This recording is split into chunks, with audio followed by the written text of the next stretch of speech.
All right. Hello again, everybody. We're back again, continuing our discussions of every single Star Trek film. And today we have arrived on Star Trek First Contact from 1996. So this is actually a film that I've seen in theaters. There were, again, like not many that I have seen, but this one is one of them. And I believe that the next one in the series is another one that I've seen. Did you watch this when you were younger? Oh yeah, definitely. This was like the only Star Trek movie that we owned for a while, from what I recall. We used to rent the other ones, but my dad loves this movie. Like loves it, and Dad loves it. We're gonna watch it a lot. Yeah. We had the VHS, of it. Then when the DVDs came out, we were like, replace First Contact immediately. I didn't get to see it in theaters because, dragging a whole bunch of kids, you can't just take one kid to a movie when you have 7 kids, because 7, yeah. Yeah, because jealousy. It's just easier to take them all than to just take one. Mm-hmm.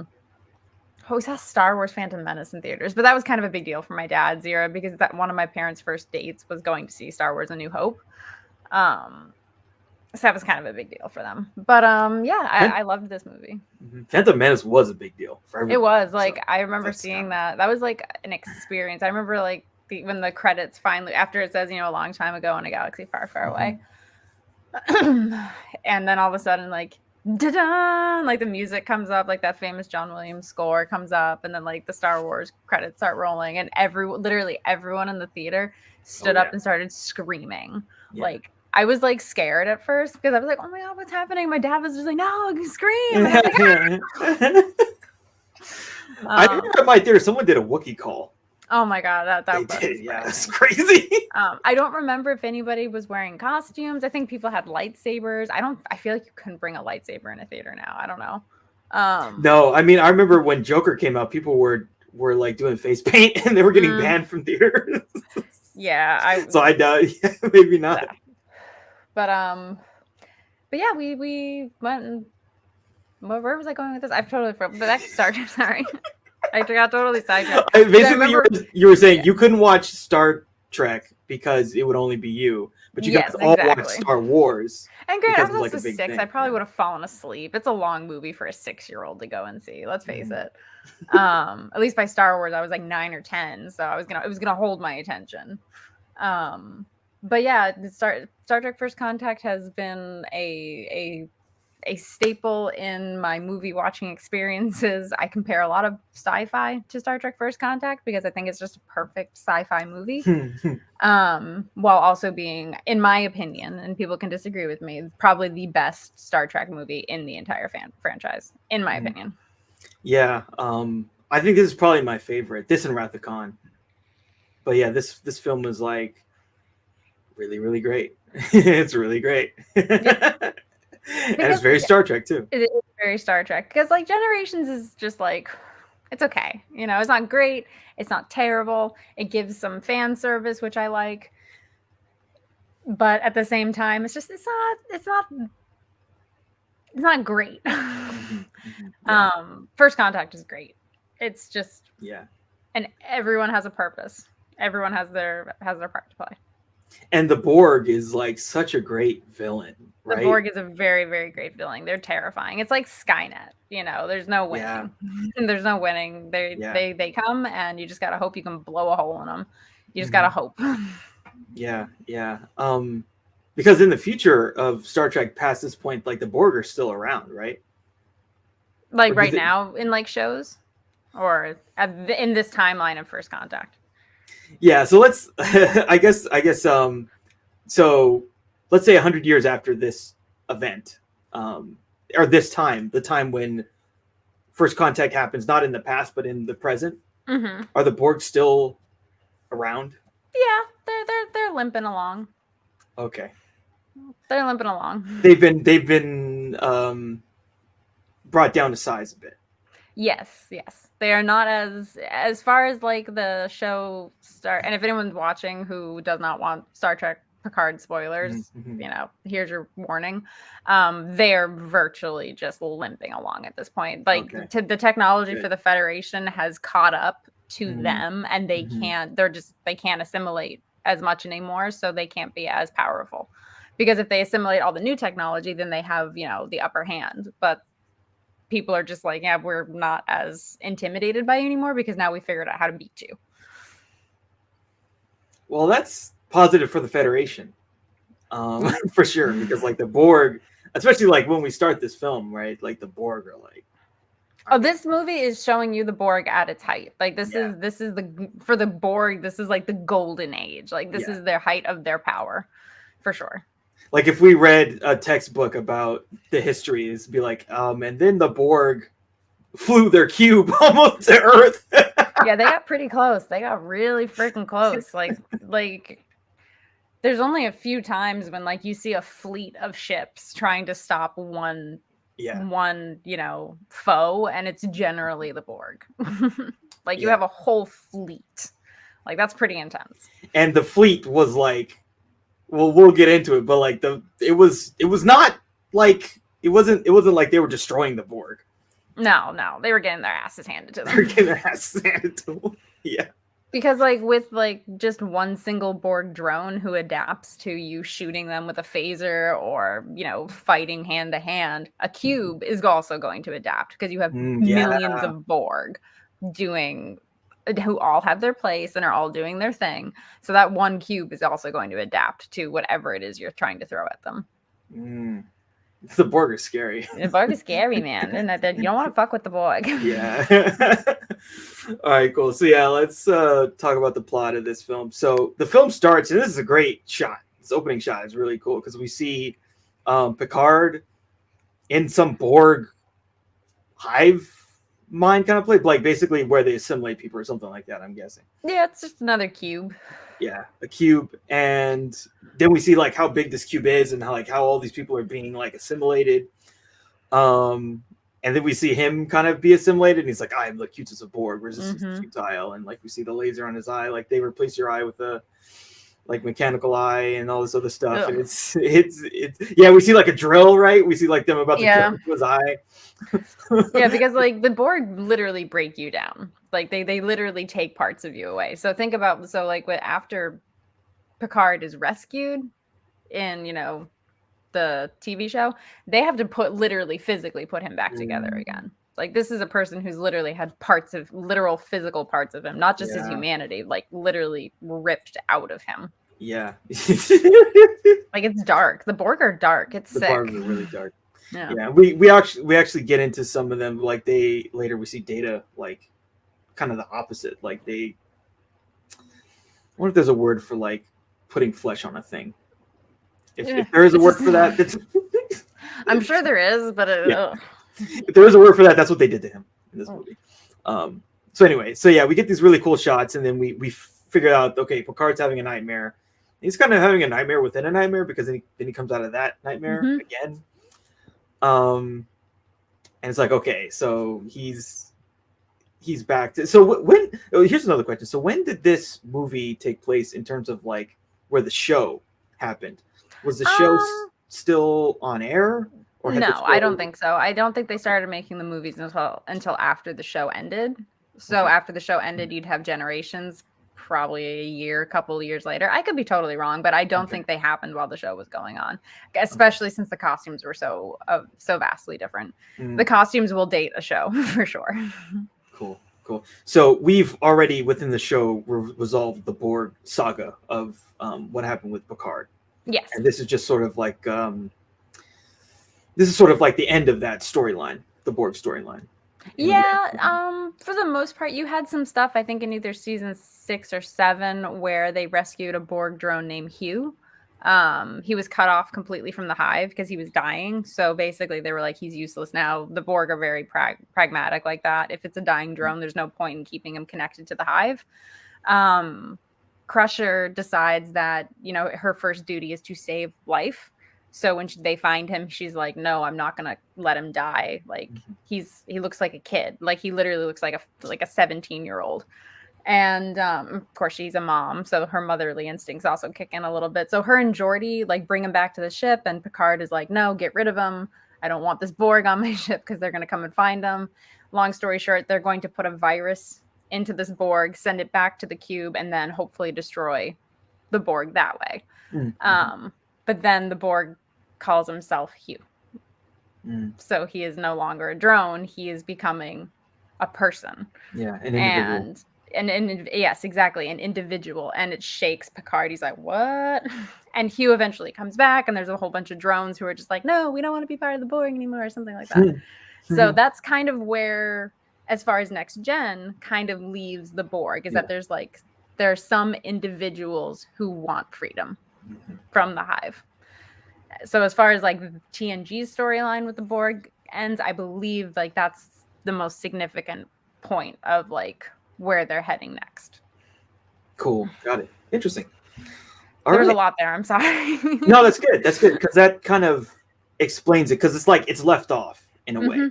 Exactly. And so we can see, okay, there are people that are trying to get out away from the Borg. Yeah. They just need to be woken up. Yeah, exactly. And I mean, that's kind of the Picard thing, right? I mean, I'm not sure how did they rescue him? Did they like do a mission to yeah. So he got out of it. You know, he got out of the Borg. So it's possible. We know it's possible. And he's proof of that.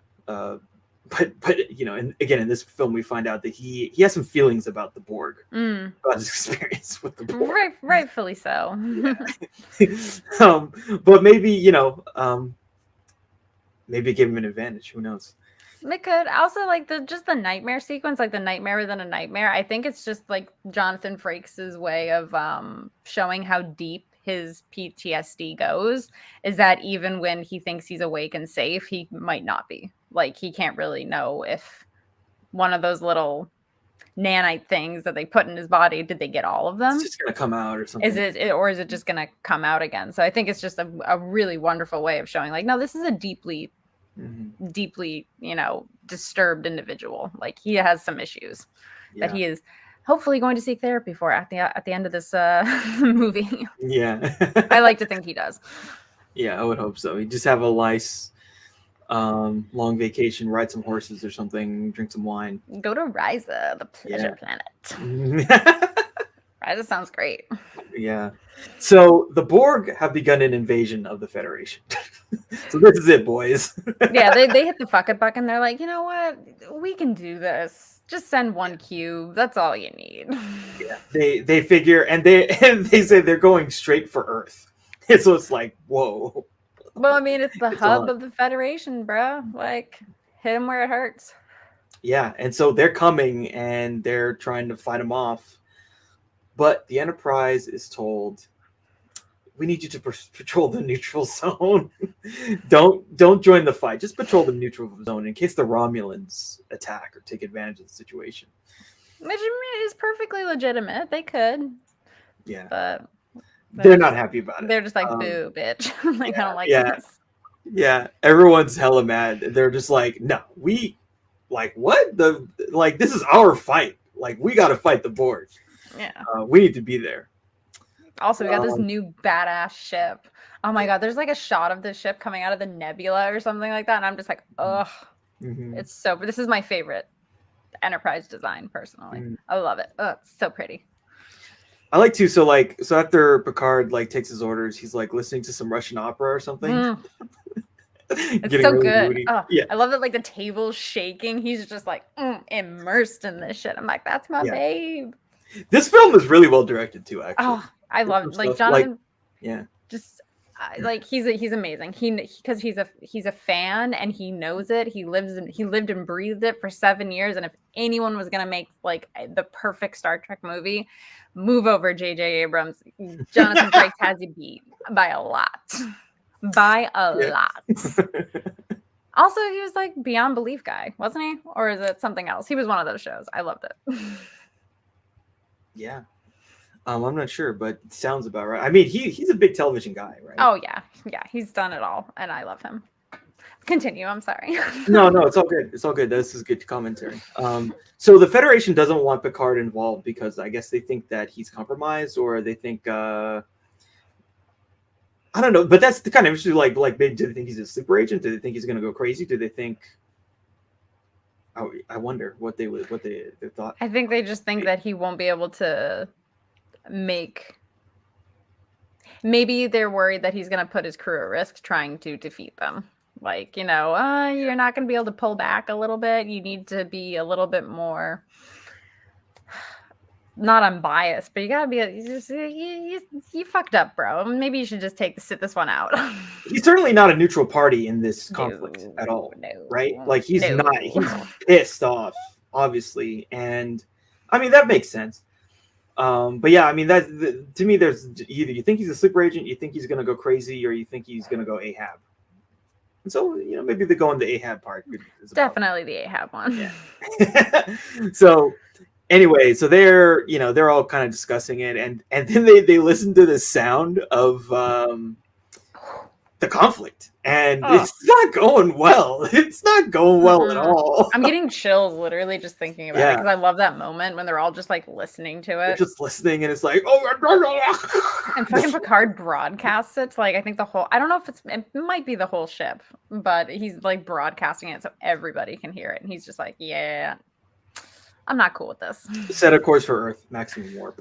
To hell with our orders. To hell with our orders. Yeah, that's what Data says. And it's like, it's great. It's like, here we go. Also, I'm pretty sure the fleet would be perfectly fine with a Galaxy-class starship just showing up at a warp being like, we got the big guns. Yeah. You see this warp drive? She big. Yeah. Yeah. So they arrive, and this battle is crazy. It's really great. But, like, I think there's, like, an admiral who dies in this battle. I think that's what they said. Yeah, I think he dies off screen. His ship like blows up or something like that. So that's why. Yeah, it just gets totally. Oh, they kill admirals in battles a lot. Yeah. Okay. There's a really intense one in the first season of Discovery. It's so bad. Because he's kind of an asshole at first, but then his ship gets like messed up. Then he's just like, okay, self-destruct. Fuck you. Yeah. It's intense. They mess up a lot, but admirals in Star Trek they call them badmirals because they're insurrection. There's a lot of bad admirals, so they fuck up some admirals. So that's why Picard is just like, okay, I'm taking command of this shit. Yeah, he says I'm taking command, and everyone's fine with it. Nobody objects. So they're like, yeah, you do you, boo. So one thing I'm curious about is like, so Worf is on another ship. At the start of this. Is he commanding this other ship? Yeah, so after Next Generation ended, DS9 was going into, I think it's third or fourth season, and that's when they included Worf. Worf became a main character on Deep Space Nine. So the ship that he is on is called the Defiant, and it was a very high-tech ship that Captain Sisko was basically surprised his crew with being like, hey, this is a new state-of-the-art ship. It has the same firepower basically as a bigger ship. It can also cloak. The Defiant is a badass. It is a tough little ship. She's great. I love the Defiant. Did it survive this battle? I think they got into the shuttle bay or something like that because it shows up again in Deep Space Nine. Cool, yeah. It's like a reconnaissance ship. Mm-hmm. Yeah, this is a crazy battle. It's so good. So crazy. You see the cube, and then you see like all these ships flying around. They're like shooting at it. Yeah, like this movie's aged very well. In my opinion, I think it's aged very, very well. Yeah, I agree. Like the parts where it's supposed to be really good and like sell the spectacle and like the sci-fi, it does well. Yeah. I wish I had seen it on the big screen. If it ever gets like re-released or something like that in theaters near me, I'm definitely gonna go and see it and I don't like going to see movies in theaters anymore. But this is a special movie to me. For sure. Also, what's his name? Did you ever watch Parks and Recreation? I'm familiar with it. I'm not a sitcom guy, but I'm familiar. There's an actor on it. I think his name's Adam Scott. I think I know what you're talking about. He is the helmsman of the Defiant, and he's a super nerd. Like in real life, he's a super nerd. And the last time I watched it, I recognized his voice, and I was like, "Holy shit, you fucking nerd! You're the helmsman on the Defiant. You were having a great time saying all that Star Trek jargon. I bet. I love that." Yeah, it was fun. I just noticed that, and I was like, ah. But yeah, Worf is He's a little pissed. Mm-hmm. And then they all get like, doesn't he say like today is a good time to die, something like that? Today is a good day to die, and Today he's gonna ram. He's like, he literally shouts ramming speed. I'm like, he was about to ram the Defiant into the Borg cube because he's that big of a badass. And I was just waiting for someone behind to be like, can I go? Yeah. Before you do that. Mm-hmm. And you know, Picard shows up and they beam them all aboard their ship. You know, Picard's like, I'm taking control of the fleet, and he tells everybody, okay, see that part right there of the ship? Fire at that. And they're like, are you sure? It's like, yeah, I'm sure. And they all fire on it at once at this one little part of the cube, and then it just explodes. But as it's exploding, we see this little sphere get shot out of it. And the sphere then time travels. There's like what are the term they use? A temporal wake. Yep. Temporal wake. Yeah, and then so the Enterprise is within the wake, and so they can see what happened, and so the Borg took over Earth. Yeah. In the past. they fucked Earth up a little bit. Yeah. So there's a timeline out there somewhere where we're just like hanging out, and then we look up and we see a little sphere, and then it just assimilates the planet. Resistance is futile. Yeah.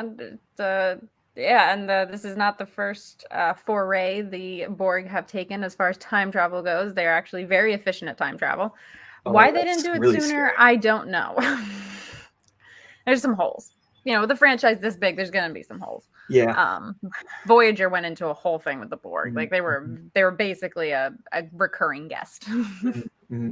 Time travel is complicated because I feel like you can go full time travel, and like I was reading about this, but like basically the concept is there's like the idea of a timeline war, as it were, where you know basically two factions are fighting over what's going to happen in the timeline, but that gets very convoluted. It's funny that you mentioned that because the temporal Cold War was a real thing in Star Trek. So there was actually temporal agents vying for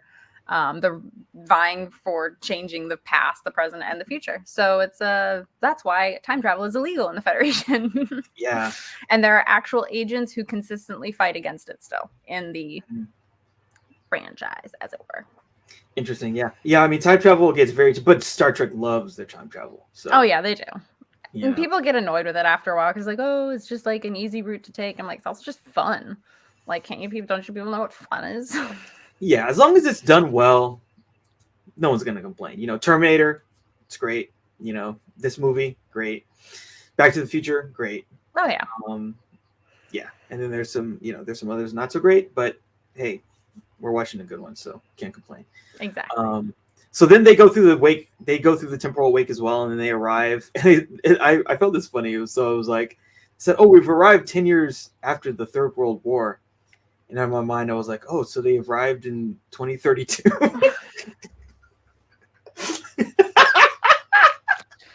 Awkward. It's unfortunate how much this is, art's reflecting life. I know. We were watching. What was the one we watched a couple weeks ago? Star Trek 6. Yeah, and even that was like, whoa, okay. It's pretty close to home right now. A little close to home. Well, it's funny too, because like the actual time that they're in is 2063. So maybe they're off by a few years, or maybe we got another thing. I can't always get it right. It's not The Simpsons. No. This is not The Simpsons. Cool. So yeah, so they go through the wake and they destroy the Borg cube, but the timeline is in peril, so they have to figure out because I think the Borg they had a target, so pretty much they were looking for their John Connor and they fired on where they thought he was going to be pretty much. So later we're going to see there's this guy who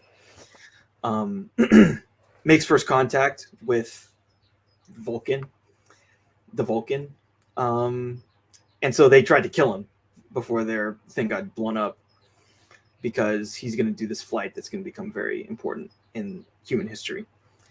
And so now the Enterprise crew has to figure out, okay, is the guy dead or alive? Is his ship still there? What are we going to do to make sure this happens so that the timeline doesn't get altered in a negative way? because that's like another part of the Borg plan is like, okay, so if we stop the human race from making contact with the Federation, we can then in the future timeline have an advantage and be able to defeat them. Yeah, because if you cut it off at the very beginning, then the Federation won't ever become a thing. Even in Star Trek Enterprise, the Federation wasn't a thing yet. They were in the process of trying to create some kind of galactic federation. It was really just Starfleet was a thing, but they're still kind of in their infancy. And Vulcan was like, "Oh, you're developing too fast. We don't like it." So it was a whole thing. But yeah, basically the Borg are just like, "Oh, let's just cut it off at the source and kill our John Connor." Yep, exactly. And so, the Enterprise crew arrives, and they're like, "Okay, so this launch has to happen in 14 hours." So that's how much time they have to make sure this happens, or the timeline will be altered. And so they go to this place, and there's like this former nuclear missile that's turned into a spaceship, and the pilot, how do you say his name? Cochrane. Cochrane, yeah, Cochrane. They can't find him, so they're like, "Oh shit, is he dead? Is he alive? Where is he?"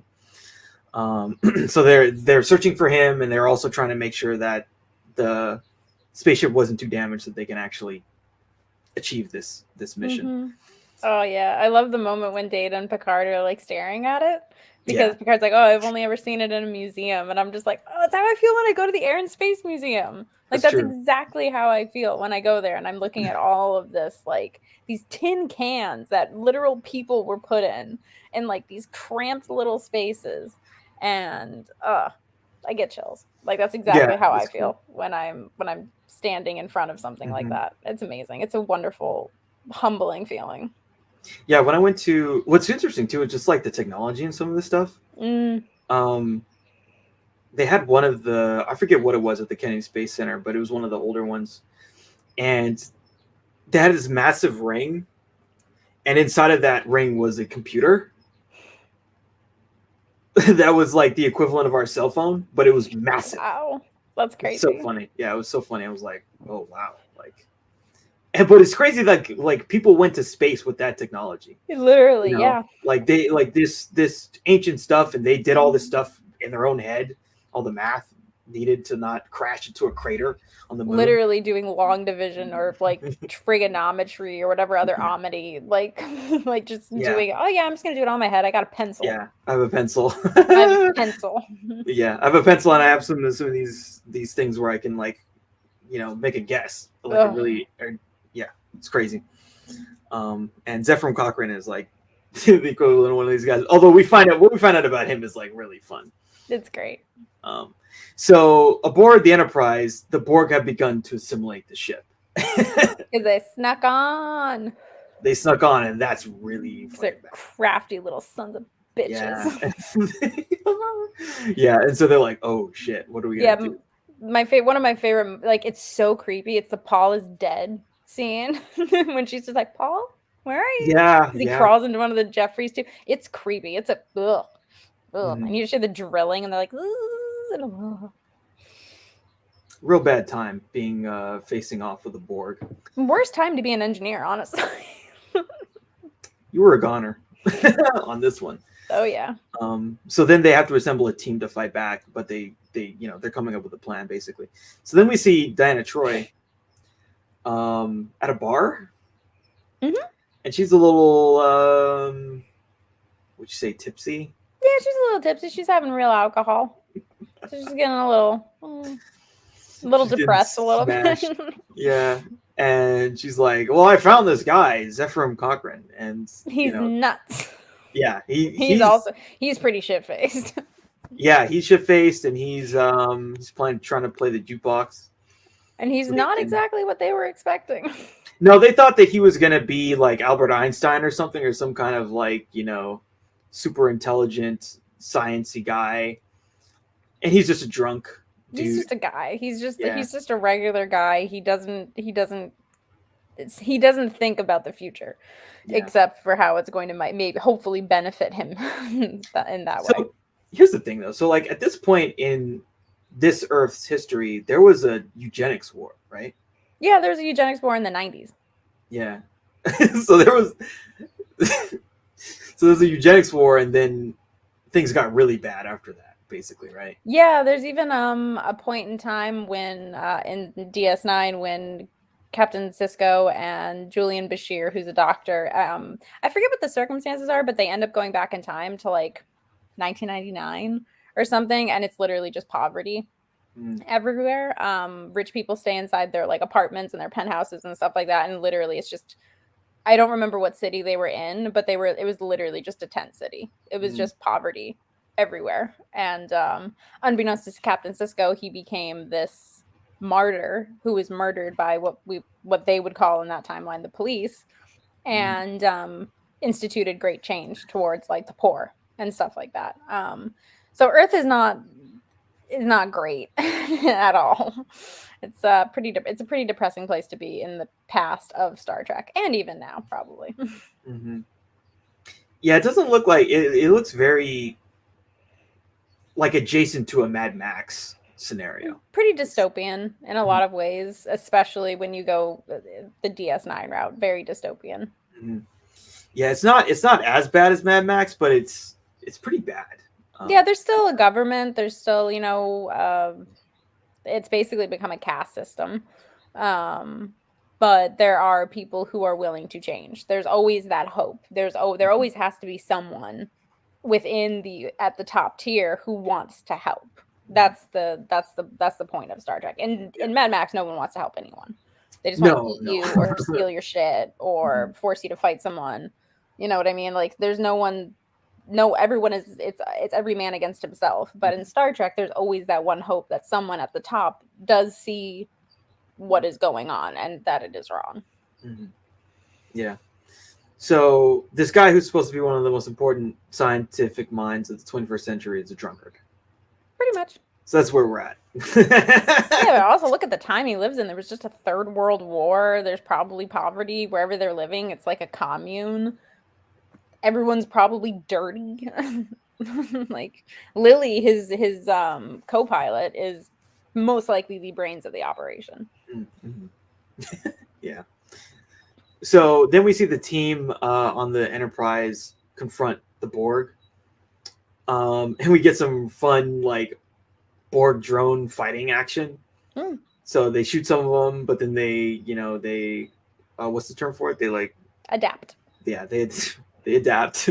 And then Worf like what's the name of the weapon that he has? Oh, I'm terrible at that. Okay. The only one I know of is the Batleth because it's amazing. But what he has is a smaller kind of version of that. Klingons love their blades. But yeah, he knew that eventually their weapons were going to be pretty useless. So he's like, I'm just going to go full on. Let's just kick the shit out of them. Yeah, so he pulls out basically like a sword. Baby sword, and he just starts chopping up this Borg. Yep. And Data's in there beating the shit out of like he snaps one of their necks. But Data's the one who's got like super strength. He's stronger than Worf is. Yeah, so he's killing them. And then we get this interesting scene where like Picard sees this man being assimilated by the Borg and he shoots him and kills him. Yeah. Now I know some people have taken umbrage with that scene. I don't know if you feel. How do you feel about it? How do you feel about him? I think he did what he thought was right in the moment. I think he thought he was sparing him. Because you have to remember at this point, Picard's the only one who's been like deprogrammed. He doesn't know about 7 of 9 of Voyager. He doesn't know she's been deprogrammed. And even 7 had a lot of like conflicting feelings about leaving the Borg. Because when you leave the hive, you are alone. You are nothing without them. You're not an individual. So what are you without the hive? So at this point, Picard is like, it's just me. So I don't know if it could work with someone else. He doesn't know if it could be done. That's a good point. So I think he thought that he was doing what he thought was right. He was sparing him a horrible existence. Yeah, doesn't he say at some point, he said something basically the equivalent of like the person was better off dead, or like he would be happy to like be dead instead of being assimilated. Probably. I mean, I'm sure he says something similar to that effect. Yeah, I forget, but there was something like that. But it seems like because like basically people kind of don't like the scene because like they feel if Picard could have been saved and changed after being assimilated, why would he just kill somebody? I mean, he also has to think about the preservation of his ship as well. If another person gets assimilated, that's one more drone he has to fight. That's one more drone that can work at, you know, taking over his ship. Yeah, I get why people would be. It's like when you see like personally, I don't like seeing Batman kill people. I think it's wrong. I think it's inappropriate. I mean, he still beats people to a pulp and probably leaves them with really horrible, like after injuries, or lifelong injuries. But watching Batman literally beat someone to death I think is grotesque. Because that's not who Batman is supposed to be. Yeah. So seeing Picard kill someone, it's like, it's a member of your crew, dude. Like, it's kind of a similar thing, I feel like. It's honestly never bothered me. I've never thought about it that much. I've always thought it was probably just as hard for Picard to do it. Mm-hmm. He doesn't want to kill his own crew. He's like, this poor kid. He's a freaking ensign. It's probably his first day on the job. You know, he probably knows who he is. He knows. Actually, he does. He does not even just like because he sees his dog tag or the equivalent of like his identification later. Like Picard knows his crew, and I don't think it probably was very easy for him. Yeah. But like you said, he was doing what needed to be done, because if they lose this battle, it's over for everybody. Exactly. You know? So let me see. So Picard. So Data gets taken by the Borg. He gets captured. Yeah, they just open up a little bit in a door, and then they just grab his legs. Very like Scooby-Doo kind of shit. Yeah, very Scooby-Doo. But yeah, that's fun. And then Picard gets taken captive by Lily, who was taken up to the ship because there was some, you know, when they found the spaceship, she was there and she was shooting at him, and then Data, she had like radiation poisoning or something like that. Yeah, and they fixed her up. But you know, whenever you're it's kind of funny because like in the what was the one with the whales? Voyage Home. Yeah, Voyage Home. And Voyage Home, it's always interesting seeing like people from, I guess, our time interacting with people from this time. Mm-hmm. Because there's always this, you know, people acting erratically, basically. Mm-hmm. Oh yeah, I would be freaking out too. Yeah, but she in Voyage Home, she was like, she kind of handled it pretty well. Yeah, and I feel like that's perfectly normal because different people are going to react differently to different situations. She already knew in A Voyage Home that something was weird about Kirk. Like, he's not giving her the full story. Yeah, and in this, Lily's literally just collapses, is beamed aboard the ship, and then wakes up in a really weird place. So, and she's also living in a time where she probably can't trust a lot of people either. So she's probably already like super on guard. She doesn't have a weapon. She wants to get the hell out. Yeah. It's a kill or be killed kind of time. Exactly. So it makes sense that she kind of... Yeah, because she even mentions to Picard, like, what faction are you from? Like, there's different factions of, like, different governments and different all this other stuff. So, like, she's like, she probably thinks she's being taken hostage by, like a faction that wants to destroy the Phoenix. So I think her reaction's pretty on brand. Yeah, for sure.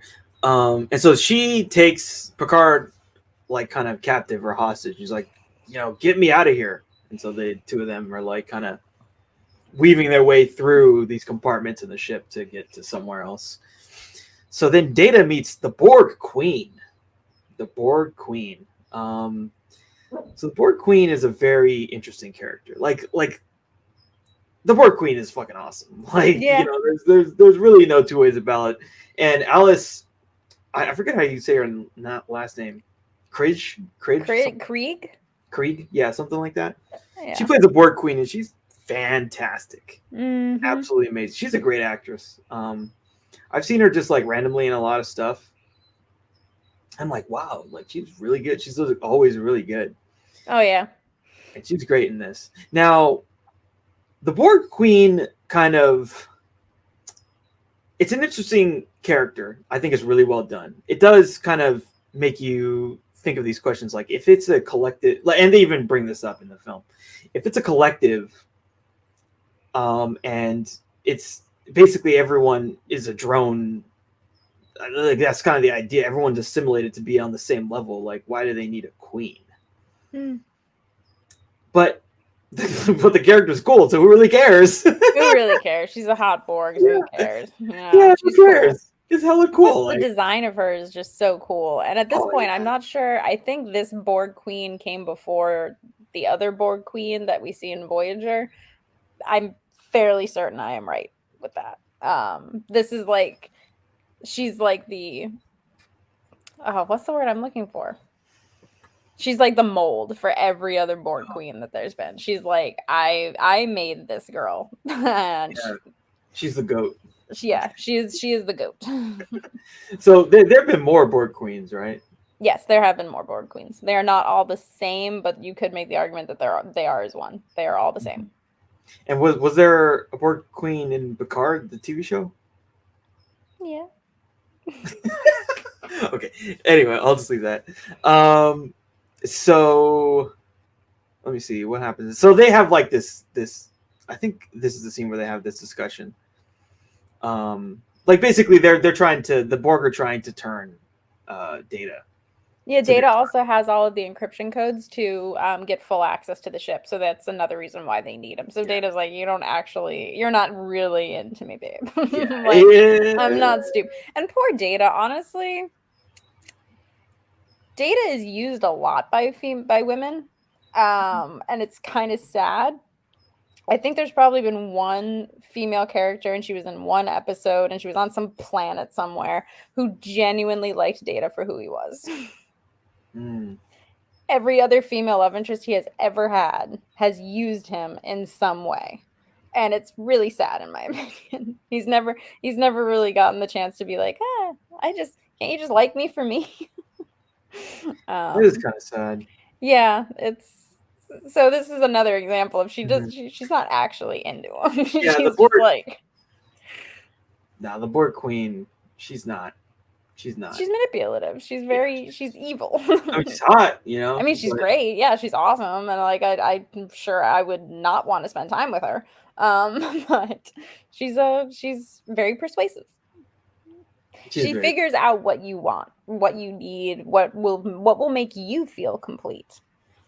And Data's always wanted to be human. Mm-hmm. Yeah, so they're trying to give him that, so they that's his Achilles heel.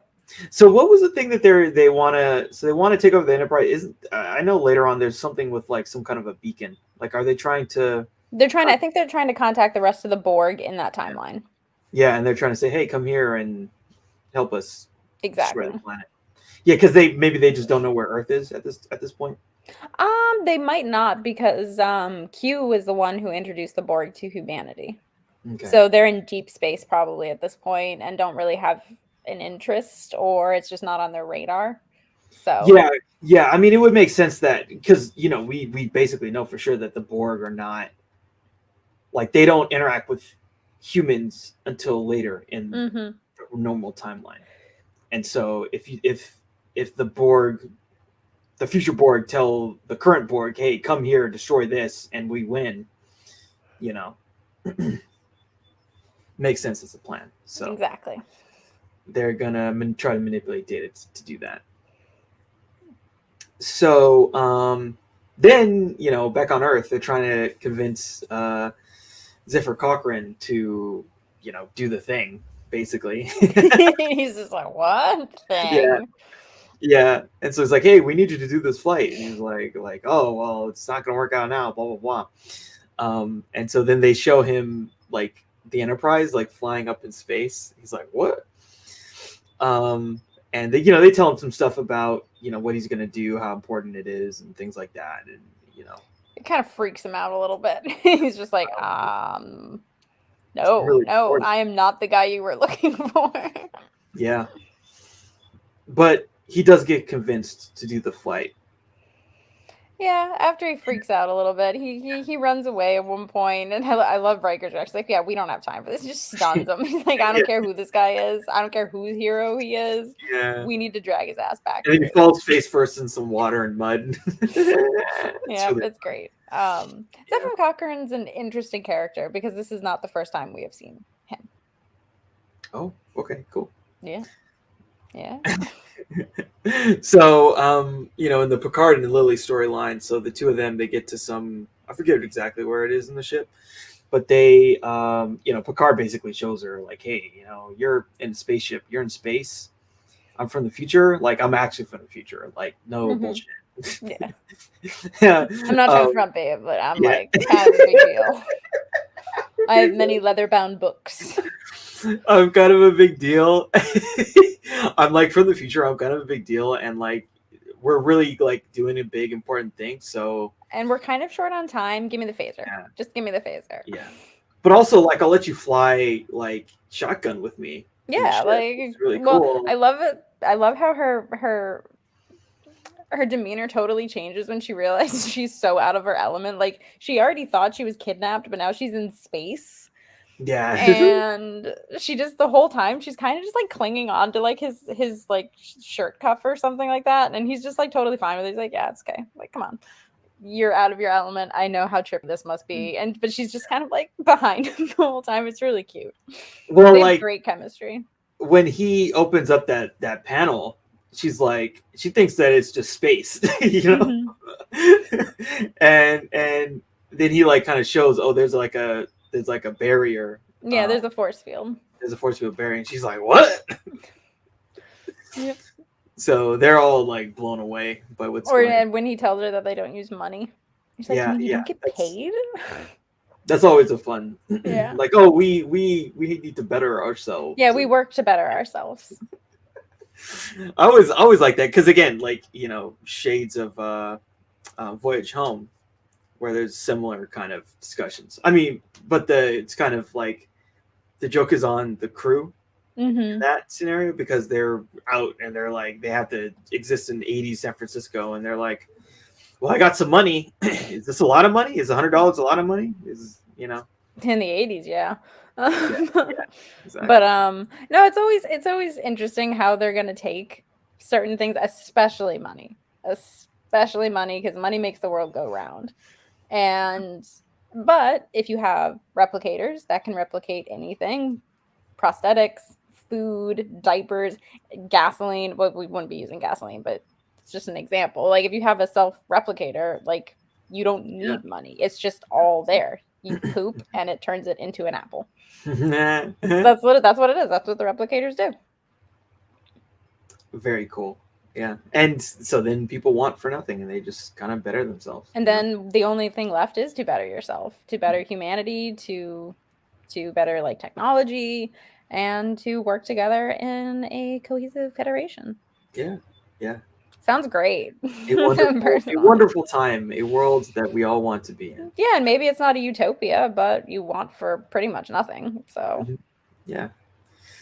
So back with the Borg and Data, so they are doing a skin graft. I think that's yeah. They actually make some flesh, and then they don't make it. They took that from someone. That came from somewhere. That's a good point. That is creepy. That's like some Ed Gein shit going on, and I'm not. It's like Data doesn't even ask. He's just like, "Oh, is this Fred? Is this Ensign Fred?" I don't know. Yeah, I forget if it's this scene or later, but like he gets like slashed on his arm. He's like, he feels pain. It's like, yeah, if you don't, if it doesn't mean anything to you, why don't you just rip it off? Like it's a bad. Oh God, ew. And the idea of just like, ugh. And then we get some crazy sexual stuff too. Like yeah. Again, like what's funny is that she thinks she's using him, but like we will later find out like Data's like, yeah, I actually have been molested, so I know what's going on here. Well, he was. Like literally, they just take advantage of Data. It's awful. It's so sad. But he's just like, I'm gonna turn the tables on this bitch. Do we like at some point he talks about a sexual encounter? Yeah, he's fully functional, and that's all you need to know, honestly. Do we know who that was or when that That was was? Tasha Yar. Tasha Yar showed up and was just like, hey, I'm Oh my practically God. naked. I'm also feeling the effects of a drug that's making me super horny. And you just walked in. Yeah, because I think Data had to go check on her because she wasn't at her post. And Picard's like, hey, we'll just send the android. He's fine. He'll be He's safe fully from her functional. clutches. And I just want to say, I love Tasha Yar. Love Tasha Yar. She left too soon. But then he shows up and she's like, hey, Data. And he's like, what? She's like, how functioning are you? And he's just like, fully. And she's like, cool. And then just literally attacks him. Wow. Yeah, it's a thing. Poor Data. I mean, he seemed cool with it at the time, but yeah, interesting. Yeah, and then they just take poor Data. I'm Yeah, sorry. poor Data. And then the Borg Queen, she's just trying to. He's literally at her mercy. This isn't consensual. No, not at all. He has no choice. No, he has no choice. But she does, have a nice line. Like she does something to his skin, like blows on some shit, and it's like, oh, was that good for you? Ugh. It's very uncomfortable. I don't like it. It's weird. Yeah, like she's weird. I mean, hey, a Borg Queen's got to do what she does, but like, just leave Data alone, please. God. I know.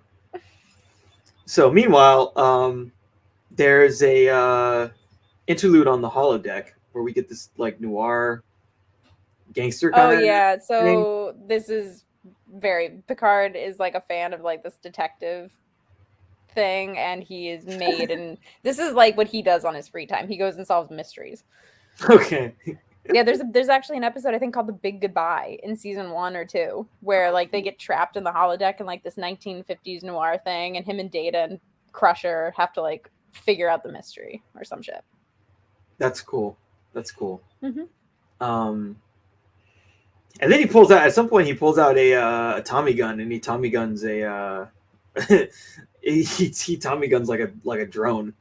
Oh yeah, that seems super intense. Yeah, he turned off the safety protocols, which can make them real bullets.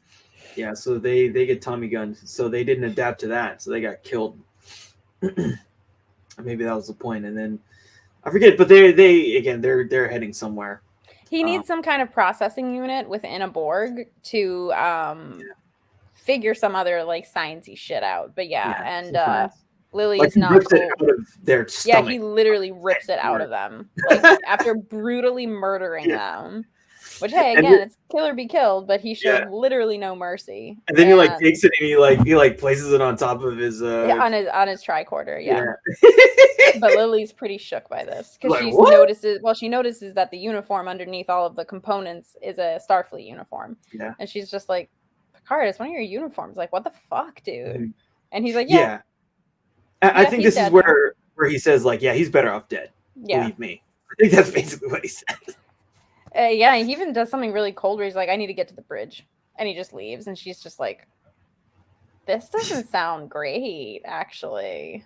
He's in full kind of psycho mode at this point. Like he's like he's suffering from a lot. He's being confronted with the thing that literally took away his humanity, and he's not confronting it in a healthy way at all. But he's reacting very aggressively, which is very out of character for him. He's not an aggressive person, really. Yeah, it's just like the Borg have brought that out of him. Yeah, like if I was confronted by something from my past that was really traumatic, I'd probably be like, yeah, I'm going to shoot the shit out of you right now. Get away from me. Like, it's also that fight or flight. You know what I mean? Like he's fighting, and he's not reacting in the most healthy ways. Yeah, but it is kind of understandable because again, the Borg are going to take over the planet. Yeah, like there's a lot at stake here. He's compartmentalizing. He doesn't have time to. Yeah. Let's talk about our feelings. Yeah, let's talk about how you hurt me. So why don't we talk about your past trauma? Tell me about when the Borg took over your mind. Can you tell me? I'd really rather not, actually. And he even mentions that to Lily at one point. He's just like, yeah, I had like components like put inside me. I was every thought that I had was connected to like millions or billions of other like drones. Like, no, I don't want to talk about that, actually. Yeah. It's a bad time. Mm. But he wants to now destroy them. Like, Yeah. he is hell-bent on destroying them. So back on Earth, Zephyr Cochrane is like, he's in a world that he does not feel He's got comfortable fans. He's got big time fanboys. Oh my god. Yeah, this one guy is just like, oh my gosh. Yeah, it's like, oh, is this good? Can we use this? Can we use this thing on the ship? I don't fucking care.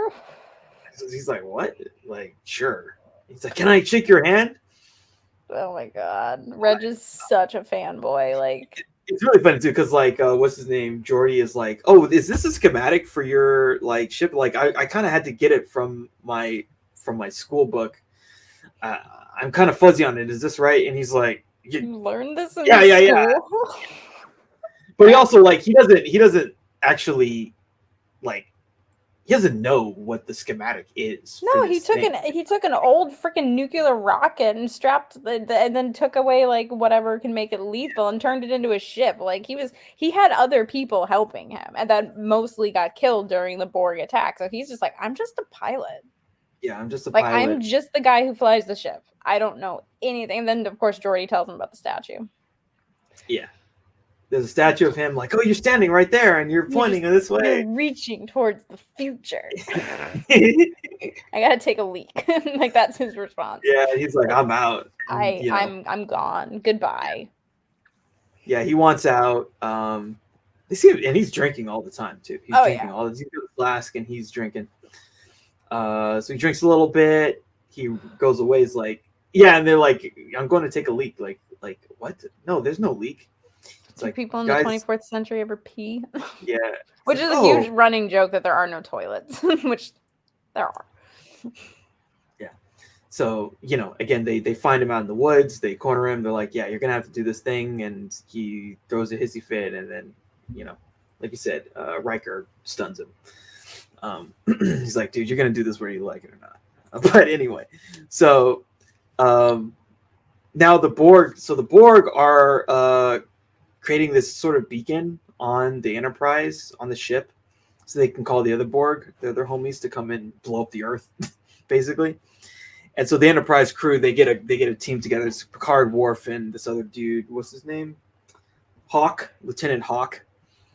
So the three of them got to go and stop this thing. Yep, he's unsurprisingly wearing red, from what I recall. I'm pretty sure he's wearing red. He's definitely got that red shirt energy. But this is a really cool scene because they use the gravity boots or the magnetic boots on the deck, and they're on the bottom side. Yeah.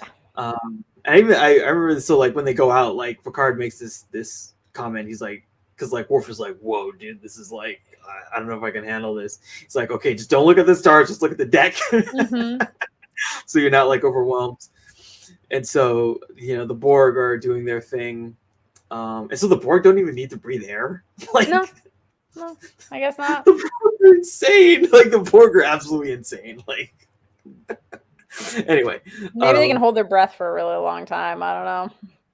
Yeah, I mean, look, to me, it makes sense if they wouldn't have to breathe. I mean, you're no longer a human. No. That's for sure. You're a drone that has been assimilated into a higher level of being, and so yeah, you probably don't need to breathe. Your sustenance you're almost like a machine. Like you're mostly pretty machine much at that point.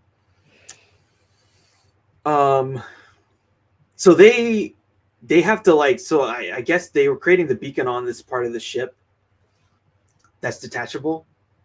And so there's these three little it's like a maglev thing that they can manually detach and have the thing I think it's the deflector dish. It's like a deflector dish. So they can't shoot at it because if it explodes, it's going to damage the ship. So they got to detach it. And so they're, half of the scene is like they're pressing buttons and like the buttons aren't working. It's like, do-do-do-do-do, doesn't work. Do-do-do-do-do, doesn't work. Manual override. Do-do-do-do. Okay, now it works. Now it works. And while they're doing that, the Borg are like, so it's like kind of a race against time. Like the Borg are making their little beacon while they're trying to detach the thing.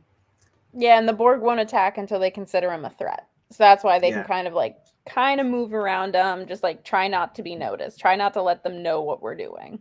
And it'll hopefully be fine. Yeah, but then the Borg, they're like, they're droning, they're doing their thing, and then they're like, oh, you're a threat now. And they just come after him. And so I think this is another scene where Worf does some hand-to-hand with the with the Borg. Because, like, again, they shoot at him, and then then it stops working, and then they're like, okay, we got to just fight him now. They start fighting him. Picard is able to disengage one of the locks. Our red shirt friend, Lieutenant Hawk, gets taken out by a Borg, unfortunately. Picard does some cool moves where he disengages the boots so he can float over a Borg, and then he shoots something that kind of creates an air pressure that blasts a Borg off the ship. And he's able to. So he's like disengaging these locks, and then Lieutenant Hawk comes back assimilated into a Borg, like attacks him, and they're like fighting. But Picard's able to disengage this thing.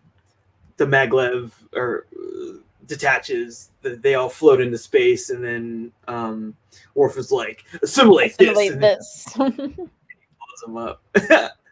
So that's really cool. And so, meanwhile, so the Borg Queen, so we get this more of this Borg Queen just like awkwardly, weirdly, but also kind of like hot way, hitting on Data, and then they have this really interesting philosophical discussion about like humanity and perfection and assimilating and all this stuff, and then it ends with them making out. Yeah. 0.86 seconds of him maybe going for it, but then he's like, yeah. It's like, do I? No. I haven't made out with a female in a while. Let's see how it goes. It's still boring. Yeah, I mean, I don't know. I don't think there's enough perks to being with this Borg Queen to make it worth it. He's gonna let her think it though. He's like, yeah, okay, sweetie. Yeah, sure. I'll let you think that you got me. So then Picard and co, they're like, because the Borg are still assimilating them, they're like, okay, like I think a Worf says, okay, we just gotta blow up the ship. Self-destruct sequence, get everybody into escape pods, make a life on Earth, try not to be noticed. Yeah, so we do that, and then the Borg can't do the rest of their plan, and as long as everything else is successful, we win. That's it. Game over. And then the future's fine. But Picard's like, no, we're not gonna do that. We're gonna fight. Fight. Yeah. Well, no, because he's sick of this shit. They attack, we fall back. They assimilate whole worlds, we fall back. The line is drawn here. Like, I'm done letting them just take shit. Like, I'm over it. Yeah. Yeah, and Lily and Picard, they have a little discussion, and she calls Picard, oh, you're like Captain Ahab. And he's, it kind of makes him be a little introspective. He starts quoting Moby Dick, and she's like, oh, well, I never read it. I never read it. I just know the metaphor. Yeah, the metaphor is all that matters right now, Picard. Yeah, and so Picard comes to his senses, and he's like, okay, we're going to evacuate. And then he apologizes to Worf because he calls him a coward or some shit. Oh, man, it's like my favorite scene when he calls Worf a coward, because he's just like, bitch, say what? Yeah. Because they have been through a lot together. Like, when... You're afraid. When, what was it? I think Worf had to go home to Kronos, and he was going through some shit. He chose Picard to be like his advocate. Like, he chose him. Like, I don't trust anybody else to go on this mission with me and to go to Kronos, where you're gonna be hated because you're human, but you. Like, you're my bro. And so when Picard kind of turns on him, Worf is pissed. He's like, if you were any other man, I would get that tattooed on me. If you were any other man, I would kill you where you stand. It is such a great line. And Michael Dorn just gives it his all. And I love it because he's just like, yeah, you know, I would literally rip your face off right now if you weren't who you were. Like, ugh. So good. But yeah, he apologizes. He's like, you're the bravest guy I know, and I'm really sorry. Yeah, I'm sorry. I was having some, post-assimilation stress, anxiety. Yeah, I was probably not being the most rational me I could be, and you're right, actually. Because Worf does come up with really good ideas. He's just always shot down. Like, he's literally, well, most of the time his first thought is to just shoot something. But DS9 was able to like expand on his character and make him more than just the guy who wants to shoot things all the time. Yeah. So they bring that into First Contact, which I like, because his idea isn't a bad one. Like, no, blow up the ship and that's it. Like, let's just get the hell out of here. Like, it's not a bad idea. Yeah. Yeah. And again, as long as the flight is successful, the timeline is fine and they win. Yeah. So anyway, so we see Zefram Cochrane's flight, and they're in there, and it's about to take off, and then he starts playing some rock music, and then like some lights go off, and he just starts smacking it. It's like, oh, it's fine, don't worry about it, it's fine. Yeah, and Geordi and Riker are like, do you really want to do this? We're strapped to a nuke. Yeah, literally, we're strapped to a nuclear. It's like that moment in Toy Story when like Woody's just like, wait a minute, I just lit a rocket. Rockets explode. That's funny, yeah. Yeah, so great. So they do this flight, and it's successful. Like, they go up into space, and it's like, whoa, I'm in space. This is great. I like when he says Earth looks so small. Yeah, it's so cute. It's like that humbling astronaut feeling. Yes. It's very humbling. Yes. It's very humbling when you see the Earth from space. When you get that perspective and you understand. You understand that Earth is this little, habitable planet in a vast sea of nothingness. Anyway, so flight successful. They go into warp. It's all good. But then Picard, like, there's some telepathy going on here. It's not so it's not, in my opinion, telepathy. He forgot about Data. let's just call it what it was. He got caught up. He got wrapped up in his own bullshit that he forgot about his best friend. And honestly, yeah, that might happen. Like, he literally just remembered, wait a minute, I feel like I'm forgetting something. Yeah. I'm about to blow up this ship. Who got Borg napped? Yeah, Borg napped. Yeah. And then he finally just was like, it's Data. Forgot about Data. Well, shit. This changes everything. Yeah. And it's like, okay, you guys go. I gotta go help him because I left him. Left him for a long time. Yeah, it's been like 7 hours. Picard, get your shit together. Yeah. So he goes off. Picard goes off to go and find Data. I guess they're all in engineering, right? Yeah. All these Borg. Yeah, that's it's where like they the hang hub. out. That's their hub. They have a turf hive or something like that. Something like that. It's just the Borg hub. Just that, I guess. Yeah. So so he confronts the Borg Queen, and he's like, okay, just give up Data, and I will give you myself. All right, fair exchange. And then they have this discussion about, like, how someone needs to, like, give themselves over to the Borg. They need to choose to do that, and then I guess that kind of helps them assimilate the person because they want to get some of these people's traits into the collective, as it were. And yeah, there's some other kind of stuff that goes on, but like basically they're like, okay, so like if like Data gave himself over, and so we want him, and you're whatever. So there will be no exchange. Like, Data's gone to our side, and so now we're gonna take you and we're gonna assimilate you again. But Data has this great line like, "Oh yeah, he will make an excellent drone." Yeah, he'll be good. Yeah, babe. I think it'll be fine. That's so funny. We'll see how he works out. You'll make an excellent drone. You'll have like a 90-day, time frame before we decide whether or not to cut you loose. Mm-hmm. So Data's switched sides now. So he deactivates the self-destruct sequence and lowers the shields and does all this other stuff. And then he's like, okay, fire on their on Zephram's ship to just end. That would end everything. That would destroy the timeline. That would be the end of it. So they fire on the ship, and they like just barely miss. Yeah, Dan did it on purpose. He was like, because you kind of see him hesitate too for a second. He's like, no.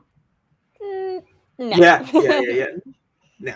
Yeah. So they miss, and the Borg Queen's like, no. She's pretty pissed. Resistance is futile, and then he just like, there's like a giant kind of gas or something? Like, I mean, yeah, they're in engineering, so there's a lot of dangerous shit in there. So it's just, I'm sure there's a word for it. Plasma, green shit. Yeah. So it's he unleashes the green. You don't want to breathe it in. You don't want it to touch you, I guess. Yeah. He unleashes the green shit, and it kills all the Borg. Mm-hmm. And then we see Picard and the Borg Queen have their little final confrontation where she gets thrown into the green stuff and she dies. That's it for her. So her resistance is futile as well. So she gets killed, and then Picard like snaps her neck, like her spine. It's really sweet. Yeah. So he's like, yeah, I've defeated you. So she's done for. And then, this is the part where Data's like, yeah, I considered their offer for 0.68 seconds, which for an android, that's an eternity. Mm-hmm. But, not going to do it. Not going to do it. Yeah.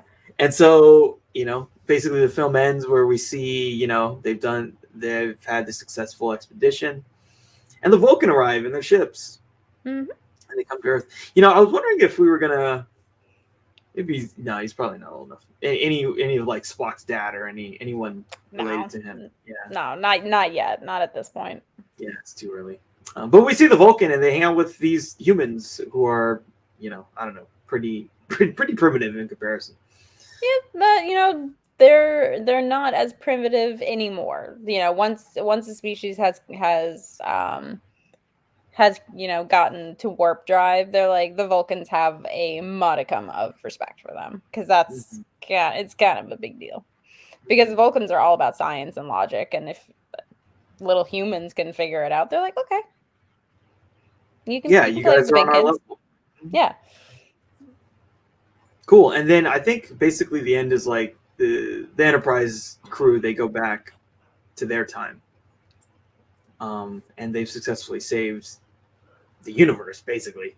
Yeah, at least they've saved Earth for sure, because there's still other warp capable and powerful species out there that fight the Borg themselves and are successful too.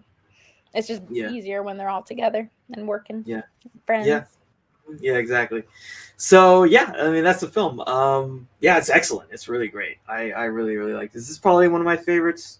Maybe my favorite. Again, this and Wrath of Khan. But like you're saying, this is a lot of the effects have aged well. I remember there's a guy following Twitter. This guy, I forget his name, but he works for ILM, and he said that actually one of the best effects of any film is in this movie. Okay. It's when the Borg Queen it's just her neck. And lowers down, and then she gets into her body. Oh, that was groundbreaking. Like that was insane. Like when she just gets lowered into her body. Like, ugh. Not only that, it's really creepy, but like it's also just like an amazing special effect. I love it. It's really well done. Yeah, I saw this how they shot it. Like pretty much they did two different parts of the shots. Like one is it's kind of funny. So it's like it's her on a crane with a blue suit on. So like it's from here up, and they're like lowering her down. And then the next is just her kind of walking out in the full costume. And the people, the very talented people at some studio had to, basically, I guess you could say, composite those two shots together. And it looks great. Looks great. Still looks great. So well done, team. Yeah, there's a lot to like about this film, and again, the Borg are a great villain. Like they're very scary, they're very freaky. There's always something about this kind of,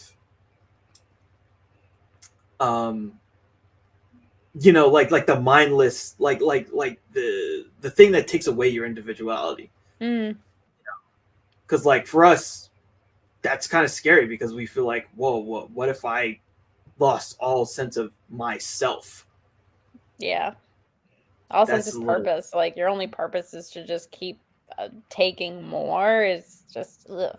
And you're all in each other's thoughts, man. I don't want that shit. There's no privacy. Yeah, like no privacy, no individuality. You got some weird queen at the top who's just like all discombobulated and shit, dismembered and shit sometimes. I'm like, no thanks. She's slapping skin on people for no reason. I'm like, no thank you.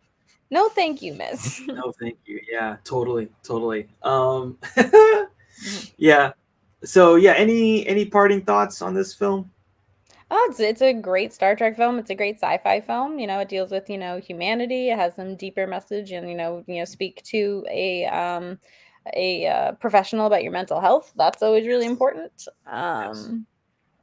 And yeah, it's also a fun movie. It's also just really fun. There's some creepy parts to it. I wouldn't say it's necessarily scary, but it's there's some creepy moments, but it's also just just a fun movie, and it's got great characters, and every single character from like the main crew has their purpose.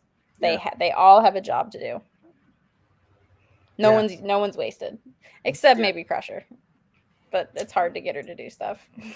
Yeah, she's but she has like a purpose. Even she serves some kind of purpose to the movie.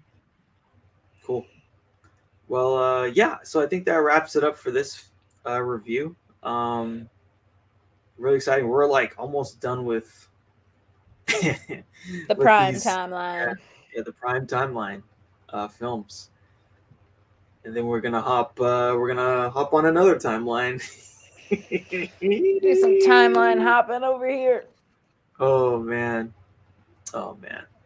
We're very close. We got like what, 2 movies that separate us? We got 2 movies. We're gonna watch Insurrection is next, and then Nemesis. Oh, God. Nemesis is gonna be rough. I feel like I say that at the end of every one of these, and Nemesis is gonna be. I think there's some people who really love Nemesis, and you're stronger than I am. Yeah, that was about the time when I checked out. I think a lot of people checked out. A lot of people checked out. Yeah. Have you ever? This is like, well, not entirely off topic. Have you ever seen the opening title sequence to Star Trek Enterprise? Not that I can ever remember, so I'd say no. But you know how like the opening intros kind of go, like Space, the Final Frontier, and all that. Yeah, the voiceover. Yeah. Well, Enterprise is not that. Okay. Watch it. Come back to me. Tell me what you think. Because I'm pretty sure the intro helped kill the show. Oh. I'm like, kind of like how the Firefly intro didn't help that show whatsoever. The Firefly intro is absolutely god awful to me. I hate it. There's a lot of stuff in Firefly that didn't help it. I mean, it's a cool show. I love Firefly. I hate its intro. I can't watch it. There's just a lot where they just did a really bad job of like getting an audience for the show, and it didn't get an audience until after it got canceled. Exactly, until after it got canceled. It was funny too. Is like I remember watching that movie totally out of context. And I thought the movie was great. Serenity is a good movie. I like it. It's excellent. But that was a different time in Joss Whedon's career. Funny enough. Fuck that guy. I can't. He rode that roller coaster pretty hard. I mean, he, but I don't know, that behavior of his, no bueno. Yeah. Can't put him like I forget who the actress was, but I think it was like her parents or someone like that. Like they had a rule like you can never be alone with Joss Whedon. Ugh. That's fucking gross. I'm sorry. That's just so freaking gross. I'm just like I'm not even sure if it was a sexual thing. I mean, I'm sure part of it was. It doesn't matter. It's just like it like I know some people are just like, well, Stanley Kubrick had a temper and he made some really great stuff. I'm like, yeah, he was still a piece of shit though.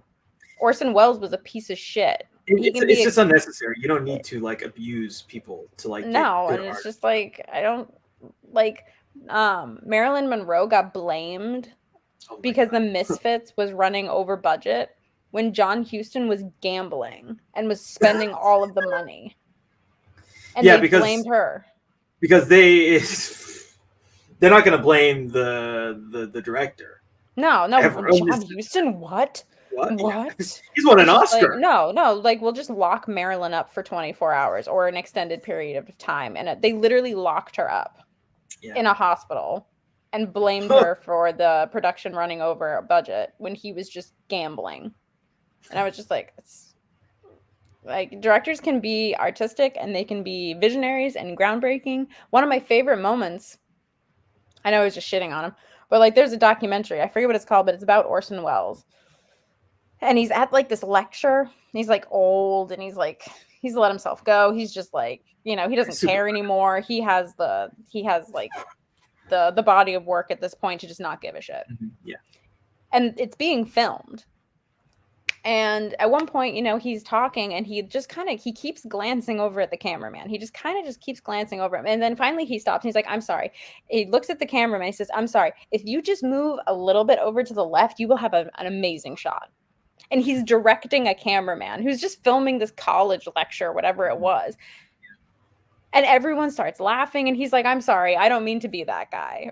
He says something to that effect. He's like, but I really think you'll have an excellent shot if you just move a little bit over to the left. And I was just like, that's hilarious. He can't help himself. He literally cannot help himself but to just direct this guy who's probably not even getting paid for this. And it's like, I love that moment because like he literally he can't help himself. He's making it into a joke. But then I'm just like, yeah, he also like was kind of a monster. Like these visionaries can also be really dark indivimuch. Like, yeah, totally.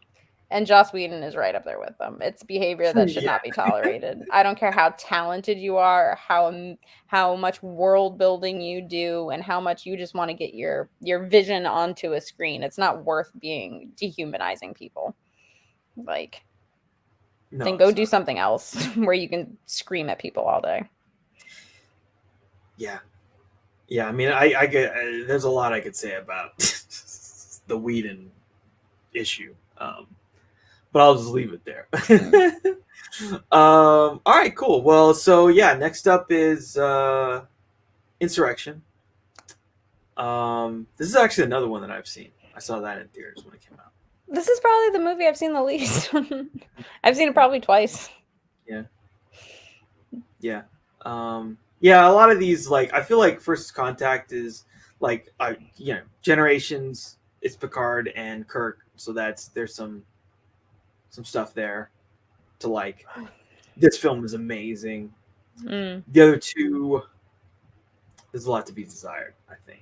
Yeah, I remember Insurrection just looks cheap compared to First Contact. It looks very cheap.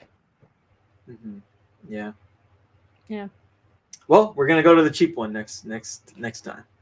So until then, take care, everybody, and may the force be with you. Live long and prosper.